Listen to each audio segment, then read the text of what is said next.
I think, diving a little bit into Bitcoin, although the technology in the space is much broader than Bitcoin, but recognizing, some of the potential beyond the price appreciation, but why Bitcoin is interesting, or how it might function, how the network might function, and what its value actually is, or at least one of the theories behind it. So the points I'm making here are not so much my arguments, but the arguments that are presented in this book, and I find a lot of them to be compelling.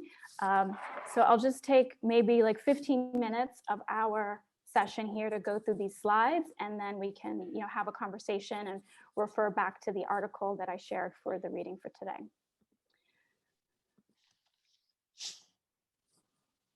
So to discuss in this session, what is Bitcoin?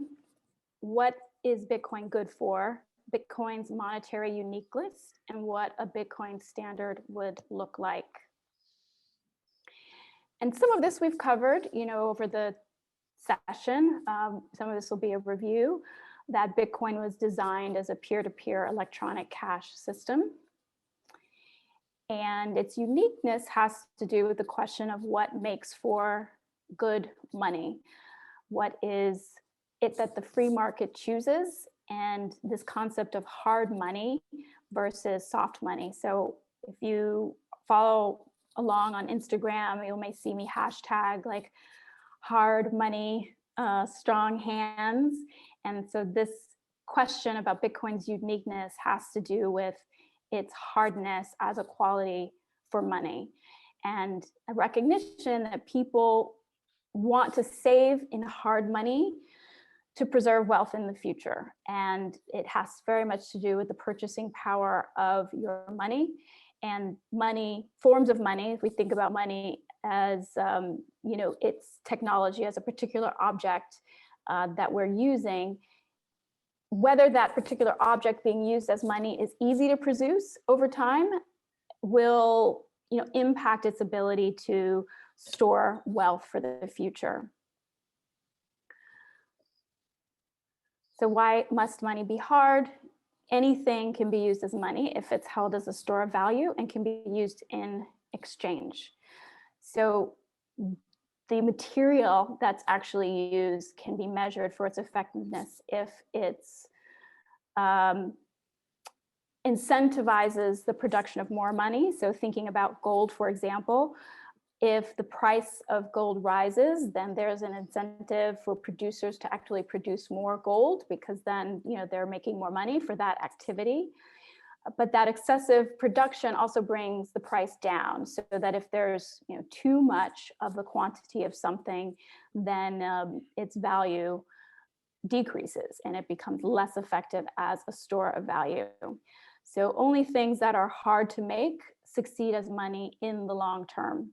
And given our current economic predicament in the world and the creation of money, this is the big question that, on a macro perspective, and I think in everyone's individual lives, starting to ask, well, are there consequences to the large amounts of stimulus, the large amounts of currency and debt that are being created in the system? And in the past, we've had systems that used cattle as money, like in ancient biblical times, seashells, glass beads, metal, precious metal and coin, and government money. And the theory here with the Bitcoin standard is that all of these forms of money are hard to make, and that is really, really an essential quality of a good form of money.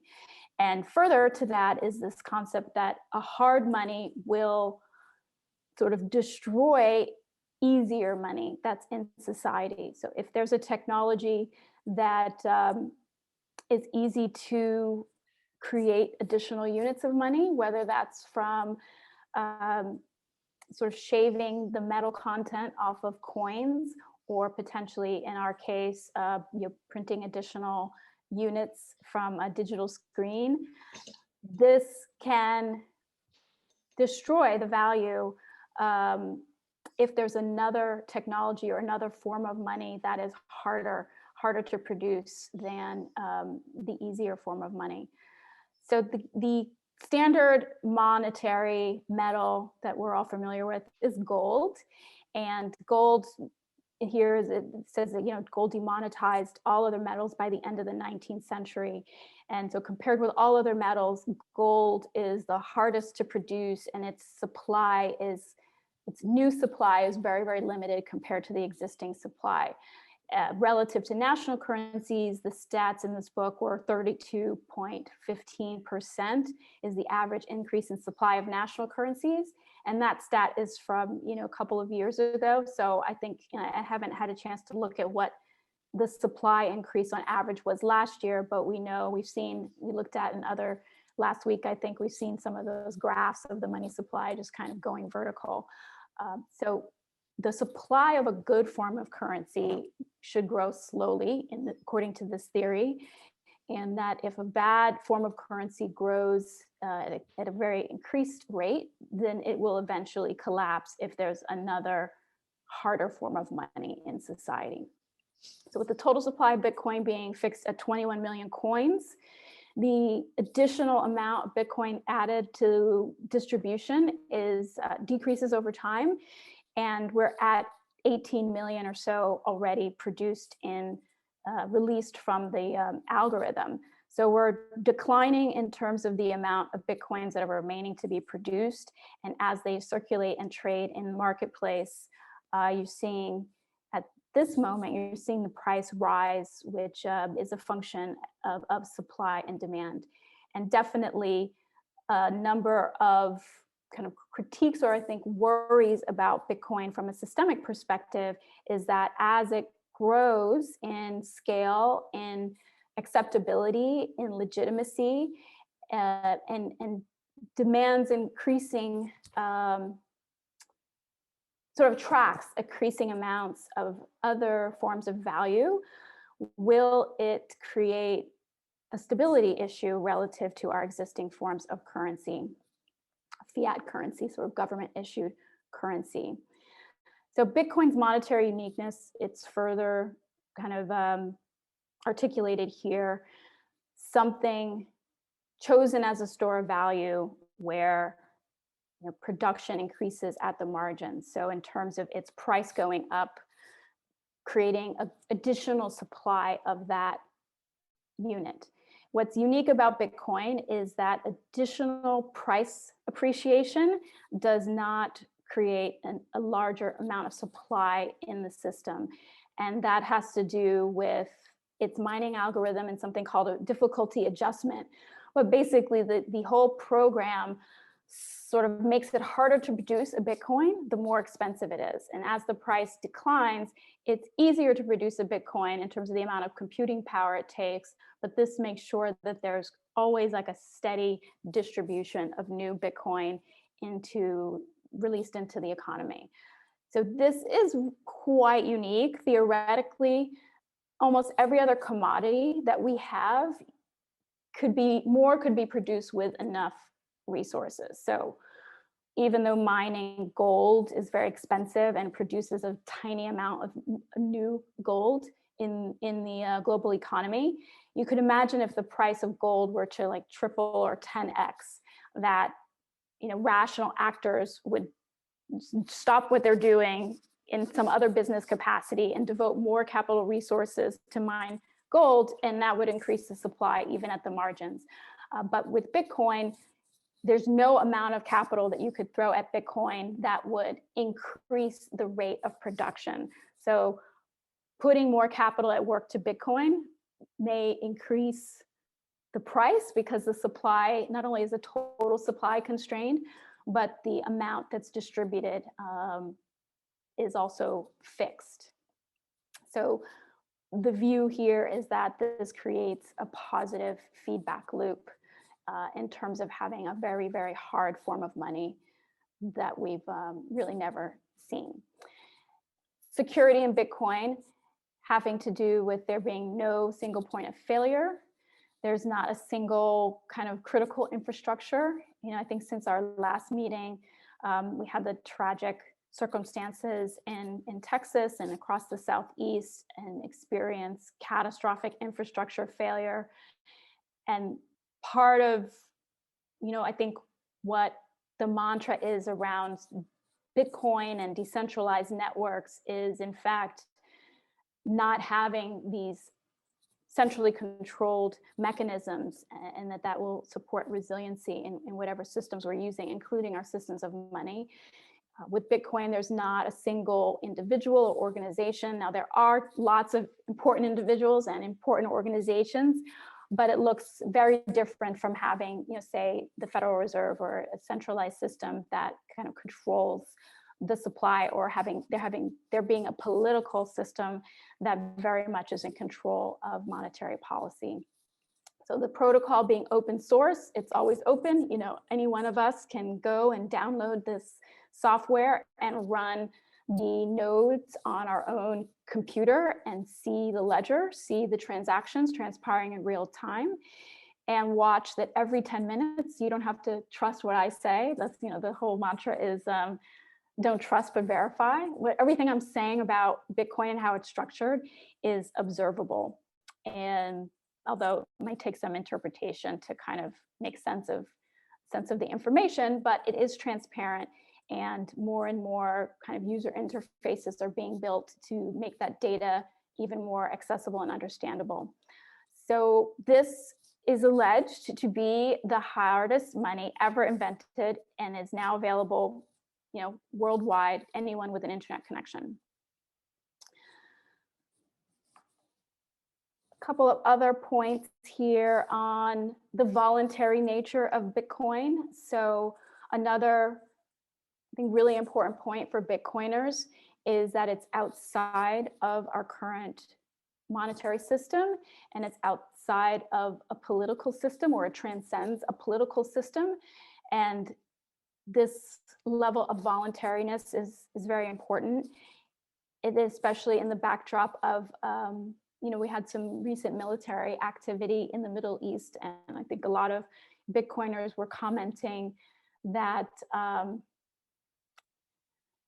of critiquing our military-industrial complex, as it were, that the funding that's made for war and the mechanism of war, which is supported by the ability of our government or our central banks to create as much funding as they may need to pursue military endeavors, and that Bitcoin is a form of money that does not require a police force or enforcement agency to kind of sustain its value, or to encourage others to use the dollar. So one of the points that was made in the article that I shared for this reading was talking about the history of the petrodollar, and how after 1971, our money was separated from its exchangeability with gold. But at the same time, the global system of purchasing oil essentially was required to be done in dollars, and that today we have, this was very, very instrumental in the dollar becoming the world reserve currency, is that the ability to buy oil is very much tied to your nation's holding of US dollars. So this view that the dollar and its connection with oil and it's being used as a lever in geopolitics and military conflict is something that Bitcoin is a very different structure and model for Bitcoin, which is one of the reasons that Bitcoiners really think that this technology is important. So, okay, let's go through these last points. So what is Bitcoin good for? And again, just sort of the context for going through some of this thesis around a Bitcoin standard, a monetary standard, a new way of thinking about money, a new way of creating hard currency, which would protect against inflation, which would allow each of us to save our money and increase the purchasing power in the future, increase our ability to meet our financial needs in the future when there's a prospect of inflation or hyperinflation, which means that the prices of things continue to rise and our own incomes may or may not keep up with that price, with that increase in price. So Bitcoin being good for a store of value is one of the main thesis, that it's scarce as an asset, and that time and Bitcoin are the only two things that are truly, truly finite in the world. And you can store the value of your labor in Bitcoin and preserve it into the future. So there's a really interesting relationship between the time value of money, concepts around money being energy, what is money fundamentally, I think, as well as Bitcoin requiring energy, electricity. And this is a controversial point for many people, that the Bitcoin network in particular, with its proof of work mechanism, requires a tremendous amount of electricity to operate. But this is very much tied to its security model. And so the discussion or debate around Bitcoin's electricity consumption, really is multi-layered in terms of understanding it in context. So it's like, well, first let's talk about, well, is Bitcoin as a technology even valuable? And then assess, relative to other things, what its energy demands are. And as well, I think my own view is that this technology and its incentives will be a great catalyst for clean energy, environmentally friendly innovation to take place.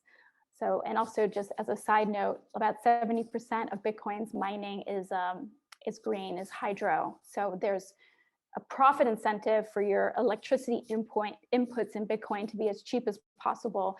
And I think a lot of people who've looked into this support the idea that Bitcoin, this type of monetary unit that requires electricity for its value and for its security, may actually provide some really great incentives to go in the direction we want to go as far as the environment and reducing reliance on fossil fuels.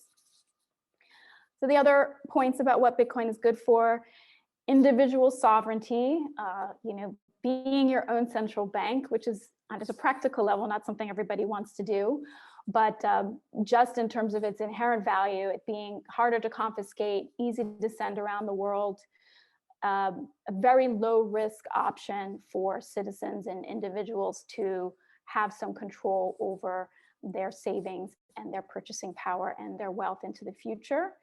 And long-term, curtailing government's ability to finance itself through inflation, in this case, inflation being, just creating more units of currency, and forcing a sort of a monetary standard, a Bitcoin standard, hard money standard, really would put a lot of constraints on government, a lot of discipline regarding spending and taxation policy. So this Bitcoin standard would be a decentralized free market alternative to central banks and gold, and it's operational today. So this network is operating today. It's gaining more and more in market capacity. It's recognized more and more as a hedge against inflation. So in the news, you're seeing more and more companies, publicly traded companies around the world, announcing that they've purchased Bitcoin as a treasury asset. So instead of holding lots of cash, have recognized, some of these macro and sort of systemic forces that we're talking about here, and have made the decision that some exposure to this technology and these assets is important, given the debt situation and other things in the world. Let's see next. Okay, here's just a great quote from 1984. I don't believe we shall ever have a good money again before we take the thing out of the hands of government. That is, we can't take it violently out of the hand of government. All we can do is by some sly roundabout way introduce something they can't stop.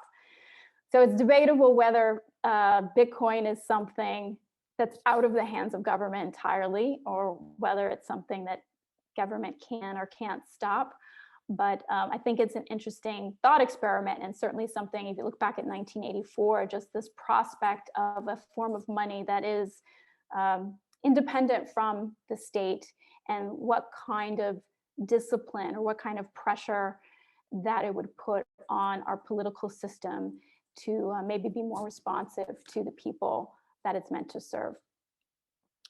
So we've looked at this graph before, just showing the declining purchasing power of the dollar and some of these memes to contrast how much money, or sort of what's the value, the purchasing power of a $20 bill over time versus an inverse relationship when you look at what the purchasing power of a Bitcoin has been. And this standard, something really interesting in this book, and I do recommend it, is talking about time preference of money, which gets into whether you're incentivized to spend time investing in longer term rewards, or if the monetary system or money or interest rate policies incentivize you to spend your money quickly and not to make those investments. So without kind of getting too much in the weeds of each of these theories, this is an important concept in Bitcoin, which is the time, low or high time preference.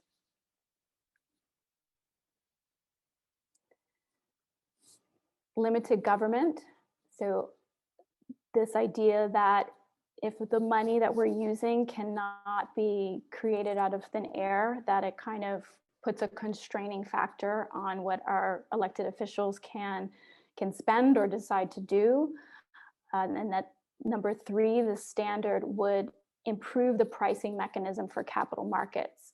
So something we've been talking about are kind of the stock markets and the price of assets that just keep going up, even though in many respects the real economy is suffering, unemployment's rising, businesses are going out of business. There's a kind of view that everything's haywire. No economic theories seem to make sense anymore.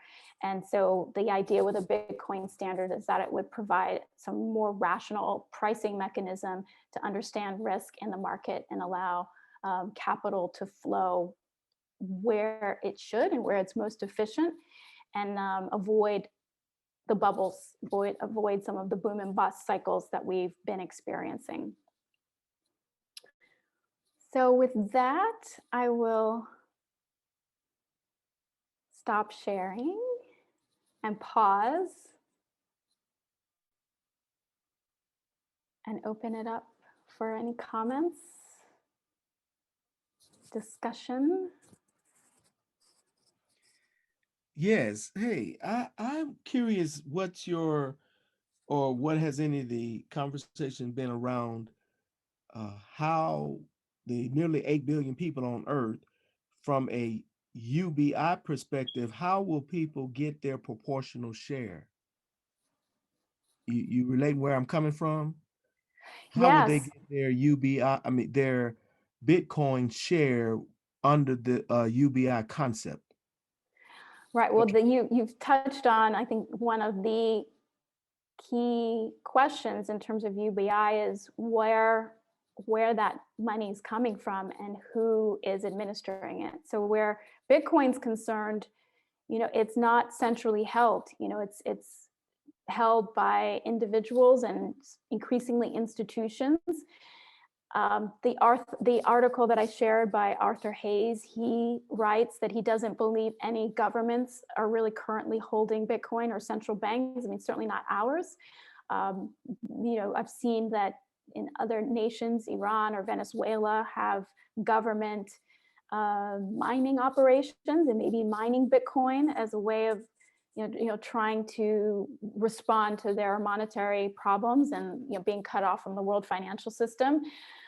So I think, actually Mark Cuban suggested that, I don't know if he said he was going to run for president or something, and he would have the central banks buy Bitcoin, assuming it will appreciate, and that yes, in 10 years or 5 years, we could actually use Bitcoin as a source for UBI. But currently, a lot like the Spark program, the program that Susan and Albert have supported and helped structured, is funded by private donations. A truly universal basic income, it's open question, kind of where would that money come from, and who would be responsible for administering it, whether that's totally government solution and be structured within our own fiat system, or whether, like I think many of us on this call have thought about, whether a local currency could be structured and deployed locally that could form the basis of a kind of UBI to provide additional liquidity for people in a local level. And I think there are many experiments with that around the world. Yes, thank you. One little quick follow-up though is, okay, I own fiat money. I'm still trying to get the picture of how do I get my share? I own fiat money. If this is like adding a new lane of traffic because the road has gotten, populations grew too large, there has to be a crossover mechanism. Yes. So that's what I'm basically asking. What's the crossover mechanism for So me there to are get my share? Yes, there are companies now. One, for example, Coinbase is very popular, where you could download an app onto your phone, or you could register online and sign up for an account, and it would allow you to purchase some of this cryptocurrency with your fiat money. So you would connect your bank account and you could kind of go in. It's like a marketplace. It's not the Bitcoin network itself, but it's a place where buyers and sellers of cryptocurrency can meet and set prices. And so there are a number of platforms where and this is what I think is really, interesting at the moment. It's very, very open. It's very open. And because these are digital assets, they're divisible. So even though the price of Bitcoin today is around, I think, $54,000, you can buy $5 worth of Bitcoin. And you can really, anyone at almost any level can participate in this, both just learning about it, but beginning to operate in between the systems, like to your point of how do you go from the system we're in now and begin to build some capacity, some facility, or some wealth or assets in an alternative technology. There are companies that can help you do that with connecting your bank account and making those purchases.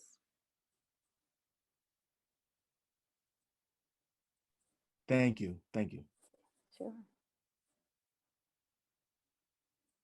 And I think we talked about maybe one day or another form of seminar would be a little more hands-on, a little more operational in terms of the training around blockchain technology. What's a hardware wallet? What does it look like to actually send a transaction? So if that's something that people are interested in, yeah, let us know, because we'd like to offer more hands-on, practical information as well. I know we talked about maybe like doing something like investing in under $10 or something, and then everyone can, like, with $5, to your point, like buy Bitcoin. I think that'd be super interesting. Yeah, because I think for me, it's really, it's been really great to be on this journey with you, learning about Bitcoin and how it works. But I'm always like, well, how do I get Bitcoin? And yeah, so I definitely think a program like that. And I wonder too, like, where you would recommend, like, if someone's here tonight and they're like, okay, like, I'm ready to invest in it. Can you break down a little bit more about, like, because I know that there's something where you can buy a share of Bitcoin. Yeah. And then I would love to get into a little bit about, you were talking, about inflation, because, like you had mentioned that, like, you wanted to talk a little bit about that too tonight. Yeah. Well, I'll say, I'll recommend Coinbase, because I think that they also have a lot of terrific educational tools. I also resist kind of going straight to this is how you buy it, because it's such a speculative asset. And by speculative, I mean that it's new technology, its value, its price is highly volatile. And at times like this, when it's going up, and it's going up pretty spectacularly, it can be really tempting to take too much risk if a person's not fully informed or take the time to understand what's going on. So if I seem cloaked or resistant about jumping in, it's only because I want to encourage education and not kind of paint this as a panacea for anything and something everyone must do, but more that something I think everyone must study it. I think it's significant enough and important enough to understand something about what's going on. And I also personally just think that if everything plays out, if the scenario of things sort of playing out in a certain way, that today the risk versus the reward of getting involved now is very interesting. So as far as, my wanting to focus on inflation or think about inflation, the stimulus bill, I'm not sure if it passed today. It's very close, 1.9 trillion dollars. And I saw a survey of how many, I don't know if it was a particular demographic, millennials, but just how many people, what they were planning to spend their money on. And, full 50% are like, they're going to put it in the stock market, casino. And just what happens when there's this injection of liquidity chasing a finite amount of goods. And inflation, I think, depending on where you are in the economy and society, you may feel it in different ways. Gentrification, increases in property values and rents is a form of inflation. The food that we're buying, many signs of the purchasing power of your dollar that you get today decreasing over time. And the idea is that perhaps Bitcoin and some of the other digital assets could be a way of holding the purchasing power of your dollar into the future.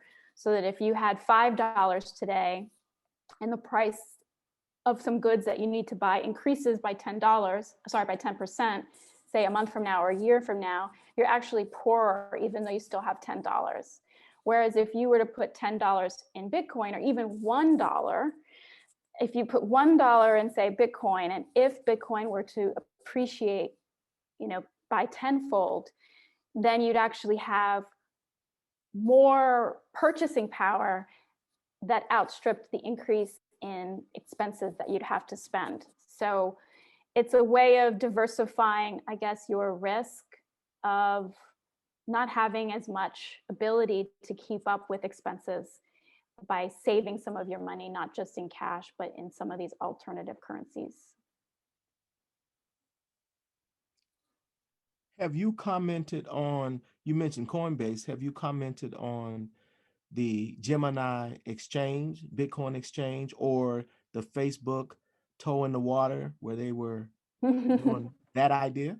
Yes. So Gemini is also comparable to Coinbase and serves people in New York. New York has a unique licensing regime, unique in the country, that requires certain operators in the digital currency space to have a particular type of license. So being a New York resident, you may find that some applications or some platforms are not available to you based upon being located here, but Gemini and Coinbase are both serving New Yorkers. So yeah, I think that's another good alternative to Coinbase. The Facebook project is a whole other kettle of fish, and it's still in limbo. The company Facebook participated in structuring a foundation to create another digital form of money, and very much designed it to be what's called a stable coin, or to have stable value. So Bitcoin and other digital assets like Litecoin you may have heard of, or Ethereum, their price fluctuates wildly based on supply and demand. There is another category of these type of assets called stable coins that specifically try to peg their value to a dollar or other national currencies. And the idea is that as a form of money that you can actually transact with in real life, the volatility in price is really unhelpful. It might be useful as something you're going to save over the long term, but if you really want to transact or move the money around, the volatility in price is problematic. So this coin, it was called Facebook. Somebody help me out here. It was a Libra. It was called Libra, and now I think the new name is like DM or something. They've changed the name, and the potential convenience of this would be a way of transacting within the app, It's a very popular structure in Asia, where within like WeChat and some of the chat apps, citizens can pay their bills, they can send each other money. So I think Facebook is very much responding to the competitive pressure potentially for, you know, how technology and money is moving in other parts of the world. I'm not sure the timeline of them actually offering this. And it's different in many ways from what we've been talking about, these sort of crypto projects that are open source and decentralized, in that this is designed by a corporation and kind of controlled and managed by a consortium, a global consortium of other large corporations.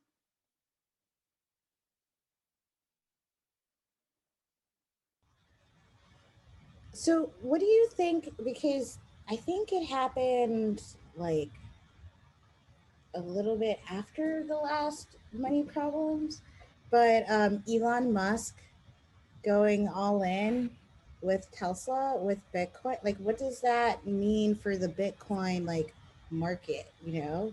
I'm so curious because it was kind of like, you know, I remember Yeah. the details, but a number of shares of Tesla was converted into crypto. Well, he's Right? been purchasing, he announced that Tesla had purchased Bitcoin as a, you know, what's called a treasury asset. So this is the trend we're seeing, that companies are buying Bitcoin with their cash. And I think this whole phenomenon with Elon, the last couple of weeks, is a little unsettling personally. um, there's a bit of a kind of hype that's going on, not only for Bitcoin, but Dogecoin. And it's definitely feeding into the sentiment among investors, retail investors, that the number always goes up. But I think it's part of a trend that's probably here for the longer term, where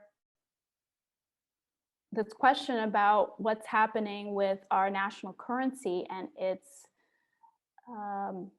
declining purchasing power in the future. Businesses think that they can protect their cash, or the I guess the spendability of their cash in the future, by holding some percentage, 1%, 5% of their long-term cash holdings, holding that in Bitcoin.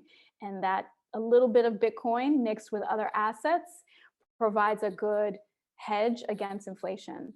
So that's what Tesla's done, and that's another company called MicroStrategy that's been very much at the vanguard of unpacking and writing about a thesis and helping other corporations and other corporate CFOs to think about, you know, why they should also make this investment. And I think as far as the purchase or the future price or value of the whole Bitcoin ecosystem, is that today most of the buyers of this are retail or smaller players and smaller amounts of money. And so as more and more companies pile in, or institutional investors, you know, the scale of institutional FOMO, as it were, you know, can have real implications on the size and the adoption, and I think the legitimacy of the network. So when it gets to the point of being maybe too big to fail, or the career risk, as I talk about, shifts. So now from an institutional perspective, you know, Bitcoin is still a very unloved asset and viewed with various suspicions, and it could be risky inside of an institution to advocate for purchasing this. And that sort of premise is what keeps a lot of firms from exploring it.